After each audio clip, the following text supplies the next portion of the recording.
திவ்யா சத்யராஜ், கட்டப்பாவின் மகள் திவ்யா சத்யராஜ். நல்லா இவ்வளவு பெருசு இருக்கும், முகம் மட்டுமே இவ்வளவு பெருசு இருக்கும், எனக்கெல்லாம் குட்டையாதான். அந்த அம்மா சொல்லுது, 3 நாட்களுக்குள் தளபதியுடன் போட்டோ எடுத்து தளபதியின் தொண்டர்கள் என் இன்ஸ்டாவுக்கு அனுப்புங்கள். நாங்க ஏண்டி உனக்கு அனுப்புனோம்? என்னடி இது? ஏன் தளபதி போற பஸ்ஸ போட்டோ எடுத்து வச்சுப்போம், அவர் போற வழியில இருக்கிற பேனர் எல்லாம் போட்டோ எடுத்து வச்சுப்போம், வாய்ப்பு கிடைத்தா அவர் கூட நின்று ஒரு போட்டோ எடுத்துப்போம், நாங்க வச்சுப்போம், அது எங்களுக்கு பெருமை. நான் ஏண்டி எடுத்து உனக்கு அனுப்புனா இன்ஸ்டால? உனக்கு ஆசையா இருந்தா நீவா போட்டோ எடுத்துக்கோ.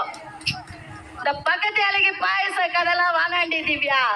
திவ்யா, பக்கத்து ஏழைக்கு பாயசம்னு ஒரு கதை இருக்குது. இவனுக்கு ஓணும் பாயசம், பக்கத்து ஏழைக்கு போடு பாடுவானா, ஏய் உனக்கு ஓணுன்னா வாங்கிக்கடா அப்படின்னு சொல்லுவாங்க. அது மாதிரி இந்த அம்மாவுக்கு நம்ம தளபதி